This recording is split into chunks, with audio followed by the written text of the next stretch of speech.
Bonjour à tous et à toutes, ici Monsieur Marié pour votre contenu pédagogique en seconde, stabiliser la matière, chapitre 3, on avait terminé le chapitre, mais j'avais encore des exemples de cours à vous faire sur notamment le schéma de Lewis, absolument travailler le schéma de Lewis sur les molécules, donc on va revoir ça.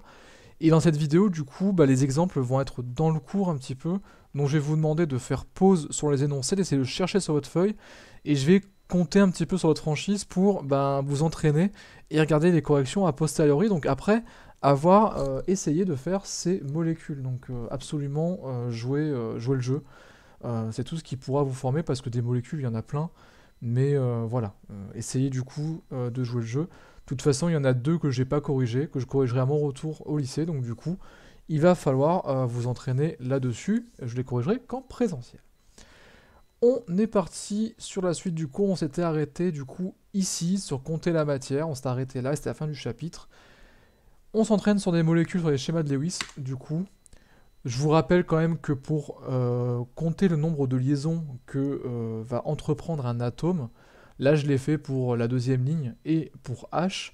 Donc du coup pour H, 1s1, vous voyez que par rapport à HE, il manque un électron, donc il va faire une liaison covalente afin d'avoir un autre électron en commun avec... enfin avoir un autre électron sur sa couche externe et donc se stabiliser. C, par exemple, il manque 4 électrons pour aller jusqu'à 2p6. Donc du coup, par rapport au néon, il manque 4 électrons. Chaque électron est donné par une liaison. Donc il faut 4 liaisons. Et ainsi de suite. Du coup, N, il manque 3 électrons, 3 liaisons. Il manque 2 électrons pour O, 2 liaisons. Il manque un seul électron pour F, donc une seule liaison. Pour la troisième ligne, ça va être exactement le même raisonnement. On va avoir les mêmes sous-couches électroniques. Donc on va avoir 3s2, 3p quelque chose. Le 3p2, le silicium qui est en dessous du carbone, 4 liaisons. Celui qui est en dessous de l'azote, 3 liaisons. Celui qui est en dessous de l'oxygène, 2 liaisons. Et celui qui est en dessous du fluor, une seule liaison. En dessous de l'azote, c'est le soufre. En dessous de l'azote, c'est le phosphore. En dessous de l'oxygène, c'est le soufre. Et enfin, en dessous du fluor, c'est le chlore. Donc, tout ça, c'est le même raisonnement, c'est la même chose. Comment, du coup, vous faites le schéma de Lewis de N2H4? Vous avez 4 atomes d'hydrogène, 2 atomes d'azote. Vous mettez sur pause et vous cherchez. Je ne laisse pas 30 secondes de la vidéo, sinon elle va durer beaucoup trop longtemps. Donc je pense que vous avez mis pause. Si vous voulez vraiment le chercher, la pause est déjà mise. Et maintenant, correction. Pour faire N2H4, du coup, vous allez commencer par placer l'atome qui fait le plus de liaisons parmi tout cela. Donc il y a N qui en fait 3, H qui en fait qu'une seule. On va mettre du coup le N au centre. On va le lier avec le second atome qui fait le plus de liaisons. Donc du coup, 2 fois N, je mets N en liaison avec l'autre N. Ici, du coup, N, il a 3 liaisons, il a déjà une liaison qui est prise par N, il lui reste 2 sites. Donc du coup, je mets un H sur chacun. Et de l'autre côté, c'est symétrique, c'est pareil. Je vais mettre un H sur chacun des sites restants. D'ailleurs, chaque H a, comme vous le voyez en bleu ici, un électron de valence. C'est celui qui met en commun dans cette liaison-là. L'azote, lui, apparemment, il en a 3. 1, 2 et 3, les 3 points rouges qui sont ici. Ou les 3 points violets qui sont à côté. Du coup, les azotes, ils ont bien 3 électrons de valence, sauf que dans la structure électronique qu'on avait vu au-dessus, ici 2s2, 2p3, eh bien on voyait que les azotes avaient 5 électrons de valence. C'est pour ça qu'il y a un doublé non liant qui ne doit pas être oublié pour rendre compte des électrons de valence qui sont quand même là, mais qui ne participent pas activement à une liaison. Ok? Molécule suivante, comment je ferai pour C2H6? Vous mettez sur pause, vous cherchez et vous remettez lecture. Pour C2H6, c'est super simple en fait. Ici, vous avez carbone et hydrogène. Et en général, le carbone ne fait pas de doublé non liant. Donc ici, vous mettez un carbone avec une liaison carbone de l'autre côté. Vous avez 2 carbones. C2H6, vous avez 2 carbones pour 6 hydrogènes. Et les 2 carbones étant liés ensemble, ils ont encore 3 liaisons à faire chacun. Il y a 6 hydrogènes, donc ils s'en prennent 3 chacun. Donc 3 liaisons CH à gauche et 3 liaisons CH à droite. Les électrons du coup mis en bleu, c'est les électrons apportés dans les liaisons par les hydrogènes. Les électrons de valence en rouge du carbone, les électrons de valence en violet du carbone de droite. Troisième exercice, du coup, C2H6O. Ça, je l'ai fait avec un groupe d'une des deux classes, mais tout le monde n'avait pas bien saisi la différence. Enfin, les deux possibilités que vous avez, C2H6O, il y a ce qu'on appelle deux isomères. Deux moyens de la représenter sous un schéma de Lewis différent. Donc du coup, je vous laisse les trouver. Mettez sur pause et on y va. C2H6O, du coup, comme tout à l'heure, on va mettre les carbones en premier. Et le O, en fait, il a une particularité, c'est qu'il peut s'intercaler, vu qu'il fait deux liaisons, il peut s'intercaler entre deux atomes. Donc du coup, on peut soit l'intercaler, vous prenez C2H6 par exemple, vous l'intercalez entre les C et ça donne C2H6O, avec du coup les électrons de valence de O qui sont ici dans la liaison CO de gauche et dans la liaison CO de droite.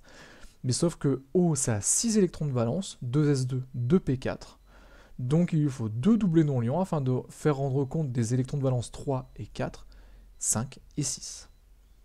Dans l'autre molécule C2H6O, donc celle-ci là, c'est un nettoyant qui est maintenant interdit, me semble. Hein. Et de l'autre côté, du coup, ça c'est la molécule d'éthanol, donc c'est la molécule de l'alcool qui est vendue en supermarché. Vous avez le C2H6 normal, et au bout d'une liaison CH, eh bien, vous avez intercalé un oxygène, et comme tout à l'heure, du coup, un électron de valence en rouge ici qui est dans la liaison CO, un électron de valence qui est dans la liaison OH, et les quatre autres, du coup, sous forme de doublés non liants. Voici comment il fallait résoudre ces deux H6O des deux manières que voici. Sachant que si vous avez mis le OH en haut à la place de à droite, c'est exactement la même molécule. Et si vous l'avez mis totalement à gauche ici, c'est exactement la même molécule. Donc tout ça, c'est une seule molécule. Si vous pouvez en fait la retourner, enfin la pivoter latéralement ou de haut en bas, et que ça donne la même chose, c'est que ce sont les mêmes molécules, donc il n'y a pas de souci. Il n'y a vraiment que ces deux H6O dans cette conformation-là, dans cette isomérie-là, où peu importe comment vous la tournez, en fait, ça donnera jamais celle de droite. Okay, donc on est vraiment sur deux formules différentes. Un peu plus dur, je vais vous demander de chercher C3H6. Attention, ici, il va y avoir une petite spécificité, ce qu'on appelle une insaturation, ça vous l'apprendrez l'année prochaine en spécialité. Soit il y a une double liaison, soit il y a ce qu'on appelle un cycle. Je vous laisse du coup chercher là-dessus.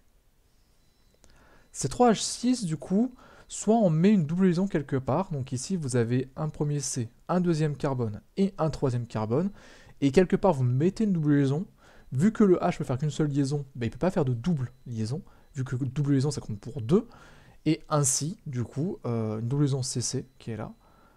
Les carbones qui sont engagés dans une double liaison n'ont plus que 2 sites libres, donc ici occupé par 2 hydrogènes, là occupé par un hydrogène, et occupé ici par le troisième carbone, qui lui du coup a 3 sites actifs pour accueillir des H, et donc le C3H6 se dessine ainsi. Sachant que pour la prochaine fois, donc pour la semaine prochaine, pour les secondes B ce sera pour jeudi prochain, pour les secondes A, pardon, pour les secondes B ce sera seconde B jeudi prochain, seconde G mardi prochain, vous allez mettre tous les petits points de couleur correspondant du coup aux atomes pour faire rendre compte des électrons de valence qui sont bien représentés et non manquants sur cette formulation-ci. Donc comme j'ai fait sur les autres exemples, vous allez en arrière, vous regardez un petit peu comment j'ai fait, et vous me faites du coup les petits points de couleur, en sachant que vous prenez une couleur différente pour les carbones, pour chaque carbone une couleur différente, et pour tous les hydrogènes, vous mettez la même couleur. Deuxième façon de refaire C3H6, bah, vous pouvez faire un cycle à 3 en fait. Donc vous allez en fait tourner dans la molécule, ça va faire un triangle.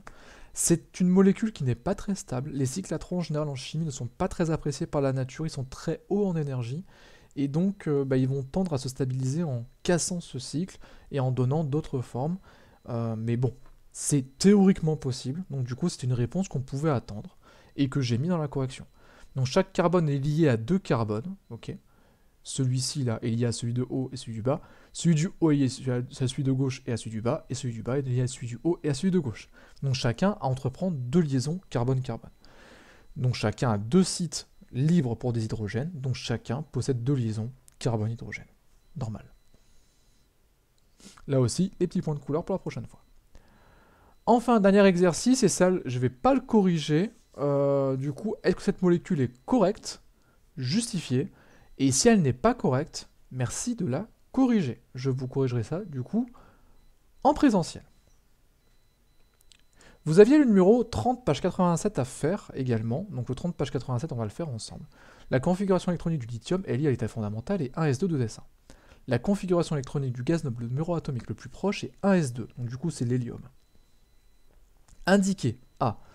la colonne du tableau périodique à laquelle se trouve le lithium. Et bien ça, nous l'avons vu déjà depuis le chapitre 2, c'est que si le lithium, la dernière sous-couche qui a été écrite, c'est 2S1, alors il est deuxième ligne, bloc S, première colonne.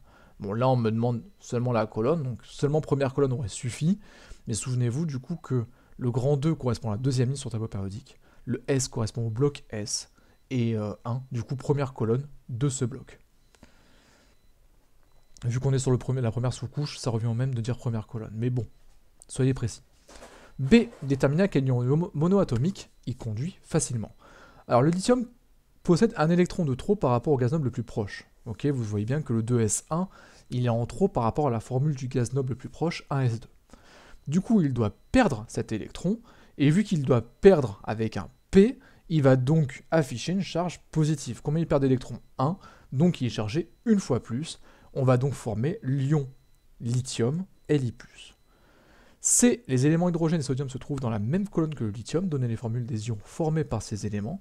Et bien vu qu'ils sont sur la même colonne que le lithium, ils vont avoir la même structure électronique sur la couche externe. Ils vont donc avoir le même nombre d'électrons de valence, plus précisément sur leur couche externe, sur leur couche de valence. Et de ce fait, ils formeront des ions du même type. Ça veut dire que si j'ai Li+, eh bien n'importe quel élément de cette colonne formera un ion, lui+. Voilà. Donc du coup, H, il formera H+, Na, il formera A+, K, il formera K+, etc., etc. 33, page 87, reproduire les schémas de Lewis ci-dessous et surligner avec des couleurs différentes les doublés non liants et les doublés liants. Alors les doublés liants, en fait, c'est des liaisons. Dans liant, vous entendez liaison. Hein. Donc dans H2O, quand on recopie, ben, en rouge, j'ai mis les doublés liants. Dans l'ammoniac, pareil, c'est les liaisons qui sont entre deux atomes. Et dans l'oxyde d'éthylène, c'est pareil, c'est du coup les liaisons, les traits qui sont entre deux atomes.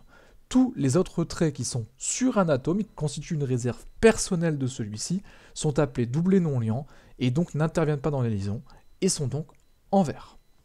Voilà, c'était une vidéo assez courte aujourd'hui, mais intense, donc je vous retrouve la semaine prochaine pour de nouveau en présentiel. L'exercice du coup que je vous ai donné avec les molécules à corriger, et vous aurez du coup le 36, 37 et 38, page 88, que je viendrai corriger dès la semaine prochaine. Vous pouvez noter d'ailleurs que pour la prochaine séance, donc après la semaine prochaine, vous aurez ces 4 exos à faire, 45 et 49, page 72, et 45 et 51, page 90, 91. C'est le moment de s'avancer. Sur ce, je vous souhaite une bonne journée, et on se retrouve la semaine prochaine.